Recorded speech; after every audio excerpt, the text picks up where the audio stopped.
Hello students, this video is based on power. So the rate of doing work is known as power. हमने जितना भी work done किया है वो कितने टाइम पीरियड में किया है that is called power. Power को हम मैथमेटिकली पी से रिप्रेजेंट करते हैं, डिनोट करते हैं हम पी से. एंड इसका जो मैथमेटिकल रिलेशन है that is work done per unit time. Work done को हम डिनोट करते हैं कैपिटल डब्ल्यू से and time is taken as by capital T. So this is the mathematical relation of power by which we can solve the problems. So the SI unit of power is what? We know that power is equals to, we all know that power is equals to W by T. and work done की जो SI unit होती है that is joule और time की जो SI unit होती है that is second. So power is equals to joule per second. लेकिन इस joule per second complete quantity को हम लिख सकते हैं वाट और जिसको डिनोट करते हैं कैपिटल डब्ल्यू से. So the SI unit of power is joule per second, जिसको हम इस तरीके से भी लिख सकते हैं जूल सेकेंड इनवर्स, और we can say that the SI unit of power is watt. So 1 watt हमारे पास 1 जूल पर सेकेंड के बराबर हो गया. जब पावर हमारे पास 1 वाट होगी तभी वर्क डन हमारे पास, जब वर्क डन हमारे पास 1 जूल होगा, टाइम 1 सेकेंड होगा, उस केस में हम कह सकते हैं कि पावर हमारे पास 1 वाट होगी. So by that relation we can write it as 1 watt power is equals to 1 joule per second. Now the power of an agent is set to be 1 watt if the body can perform 1 joule of work in 1 second. अगर 1 वाट की definition को define करा लिया जाता है तो इस तरीके से हम उसको डिफ़ाइन करेंगे कि जब 1 जूल वर्क डन होगा 1 सेकेंड के अंदर, उस केस में हम कह सकते हैं कि पावर हमारे पास 1 वाट होगी. अगर बिगर यूनिट की बात करें तो पावर की जो बिगर यूनिट होती है that is horse power. 1 horse power के अंदर 746 वाट होते हैं. जब हमें न्यूमेरिकली अगर वैल्यू पावर की हॉर्स पावर में दे रखी है तो अगर हमें वाट में चेंज करनी है, क्योंकि एसआई यूनिट वाट है, न्यूमेरिकल सॉल्व होते हैं एसआई यूनिट में चेंज करने के बाद, तो उस वैल्यू को हमें 746 से मल्टीप्लाई करना होगा. एंड 1 मेगा वाट के अंदर 10⁻6 वाट होते हैं. अगर आपको न्यूमेरिकली वैल्यू मेगा वाट में दे रखी है पावर की तो उसको 10⁻6 से मल्टीप्लाई करके वाट में चेंज करोगे. So by the definition of work done हमारे पास होता है फोर्स इंटू में डिस्प्लेसमेंट. फोर्स और डिस्प्लेसमेंट का ये डॉट प्रोडक्ट होता है. फोर्स एक वेक्टर क्वांटिटी है और साथ में डिस्प्लेसमेंट भी एक वेक्टर क्वांटिटी है. जब दो वेक्टर क्वांटिटीज़ का डॉट प्रोडक्ट लिया जाता है तो थर्ड क्वांटिटी, या हम कह सकते हैं जो रिजल्ट हमारे पास होता है वो एक स्केलर क्वांटिटी मिलती है. So work done is a scalar quantity. Now by using that relation we know that power is equals to work done upon time. Work done का फॉर्मूला है फोर्स इंटू डिस्प्लेसमेंट और power है T में, power का है work done upon time. So हमारे पास एक और फॉर्मूला आ गया पावर का in terms of force and displacement that is F into S by T. And we know that displacement upon time is known as velocity. So we can write it as power is equals to force into में velocity. force और velocity का dot product हो गया ये. और जब हम dot product को सॉल्व करते हैं तब हम लिखते हैं एफ वी कॉस थीटा. अगर यहाँ क्रॉस होता तो हम लिखते sine theta. So power is the dot product of force and velocity. और दोनों ही वेक्टर क्वांटिटीज़ हैं, फोर्स भी और वेलोसिटी भी, और दोनों वेक्टर क्वांटिटीज़ का जो डॉट प्रोडक्ट हमें देगा that is scalar quantity. So power is a scalar quantity. We can say that power is a scalar quantity. So this is all about power. Now we forward from the power topic to another, that is electric potential energy of a spring. So we know that what is energy, the rate of doing work is known as energy. And electric potential energy की बात करें, potential मतलब change in configuration में अगर change आ रहा है उस case में हमारे पास पोटेंशियल एनर्जी हमें मिलती है. So elastic potential energy of a spring is the amount of work done in stretching और कंप्रेसिंग ऑफ द बॉडी. जैसे कि ये वर्ड है इलास्टिक. इलास्टिक मतलब क्या है, स्ट्रेचिंग और कंप्रेसिंग इस केस में होगी. तो जब भी हम किसी स्प्रिंग को स्ट्रेच कर रहे हैं या कंप्रेस कर रहे हैं, उसकी कन्फिग्रेशन, उसकी शेप एंड साइज़ में चेंज आ रहा है, तब हमें जो वहाँ से एनर्जी पोजेस होगी, वहाँ से जो एनर्जी मिलेगी that is called potential energy. So now in this topic we have a rope कह सकते हैं, या आप इसको कोई एक ऐसा अपर्चर कह सकते हो जिससे कि हमने इसको स्प्रिंग को कनेक्ट किया है. So the force which tends to bring the spring back to its original state when the spring is compressed, जब हम इस स्प्रिंग को कंप्रेस करेंगे इस साइड में या फिर स्ट्रेच करेंगे इस तरीके से, तो उसके ऊपर हमें फोर्स लगाना पड़ेगा।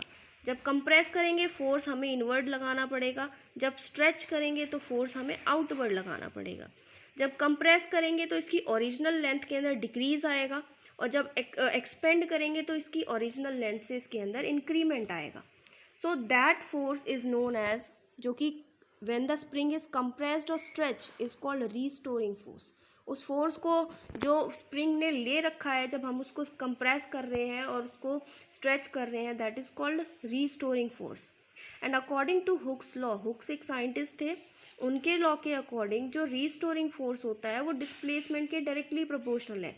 जैसे कि ये स्प्रिंग इस अपर्चर से या इस ऑब्जेक्ट से टाई अप है, अभी इसके पास रीस्टोरिंग फोर्स है, इसने अपना रीस्टोर कर रखा है फोर्स। जब हम इसके ऊपर एक्सटर्नल फोर्स और अप्लाई करते हैं, जब हमें इसको एक्सटेंड या कंप्रेस करना है, तो रीस्टोरिंग फोर्स उसकी डिस्प्लेसमेंट के डायरेक्टली प्रोपोर्शनल है।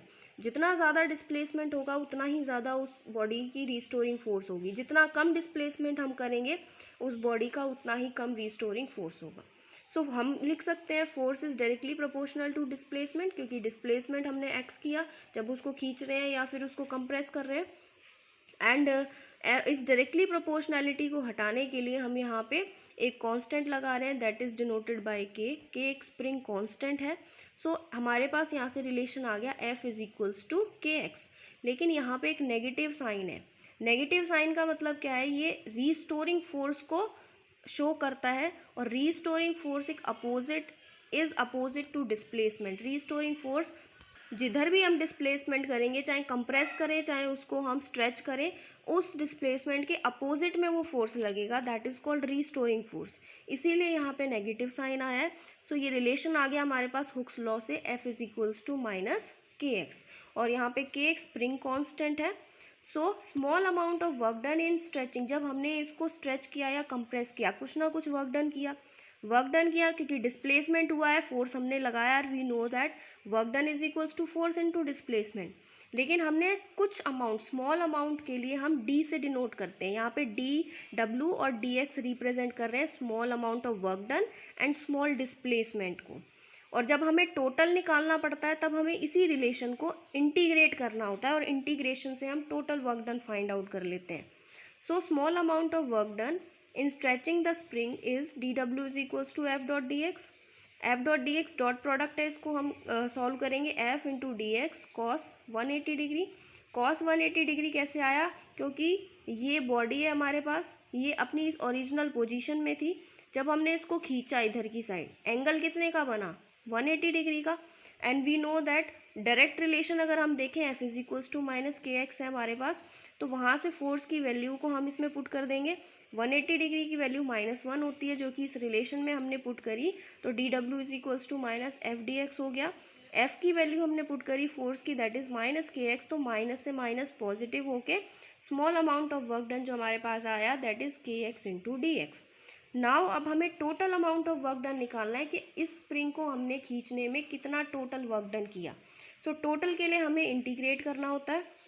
इंटीग्रेशन से ये डेरिवेटिव का सिंबल कैंसिल आउट हो जाता है। So integrate on both side, total work done in stretching the spring through x is given as W is equals to 0 to x k x into D x. 0 से x यहाँ पे limits हैं, upper limit और lower limit. जब displacement हमने कुछ भी नहीं करी तब तक उसकी ओरिजिनल पोजीशन मींस x 0 हो गया, इनिशियल उसकी पोजीशन 0, डिस्प्लेसमेंट कुछ नहीं हुआ, हमने कुछ ना कुछ उसके अंदर खींचा, उसको कंप्रेस किया या फिर स्ट्रेच किया, तो डिस्प्लेसमेंट हुआ x का, तो ये हो गया अपर लिमिट।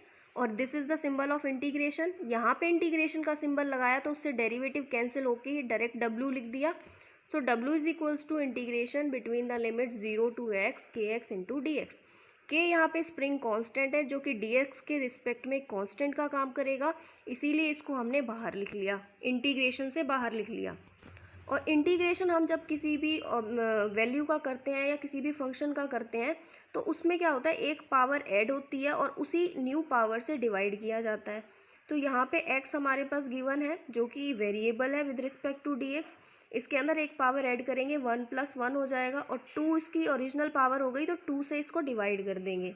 सो के कांस्टेंट था, बाहर है, एक्स स्क्वायर अपॉन 2 इसका इंटीग्रेशन हो गया between the limit 0 to X. जब लिमिट्स को सॉल्व किया जाता है तो इस वैल्यू के अंदर अपर लिमिट पुट की जाती है और माइनस लोअर लिमिट पुट की जाती है। तो जब अपर लिमिट पुट करेंगे तो एक्स को एक्स में ही रखेंगे, एक्स स्क्वायर हो गया अपॉन 2, और लोअर लिमिट पुट करेंगे माइनस के साथ तो 0 को रखेंगे एक्स की वैल्यू में, तो 0 का स्क्वायर अपॉन 2 मीन्स ये वैल्यू तो कैंसिल आउट हो जाएगी। तो डायरेक्ट हमारे पास क्या बच गया, only k x square upon 2। So we can write it as W is equals to half k x square. So this is the work done appear, यही वो वर्क डन है जो कि पोटेंशियल एनर्जी की तरह अपीयर होगा spring के case में, जब हम उस स्प्रिंग को कंप्रेस करेंगे या उसको स्ट्रेच करेंगे। So potential energy is given as half into K x square, यही पोटेंशियल एनर्जी स्टोर होगी as a work done in spring. So definition अगर हम स्प्रिंग कांस्टेंट की देखें तो we know that F is equals to K X. K की value यहाँ से क्या आ जाएगी, एफ बाई एक्स न्यूमेरिकली। जब एक्स यूनिटी हो जाए मीन्स एक्स की वैल्यू 1 मीटर हो जाए क्योंकि वो डिस्प्लेसमेंट है, उस केस में के की वैल्यू एफ के बराबर आ जाएगी। So spring constant of a spring is defined as the force required to stretch. ये वो कांस्टेंट है जो कि किसी भी स्प्रिंग को स्ट्रेच या कंप्रेस करने के लिए फोर्स अप्लाई करना पड़ता है द स्प्रिंग थ्रू यूनिटी, जब उसको हम यूनिट डिस्टेंस से डिस्प्लेस करते हैं। So the unit of spring constant is newton per metre, क्योंकि K is equals to F by X. F force की ये जो ऐसा यूनिट होती है दैट इज न्यूटन, डिस्टेंस को मीटर में मेजर किया जाता है। So newton per metre is the SI unit of spring constant, और इसका जो डायमेंशन फॉर्मूला होगा that is m0 l0 t minus 2, and dimension formula of के सेम एज दैट ऑफ, इसका जो डायमेंशन फॉर्मूला है वो सेम है जो कि सरफेस टेंशन का डायमेंशन फॉर्मूला होता है। सो दोनों के डायमेंशन फॉर्मूला सेम है।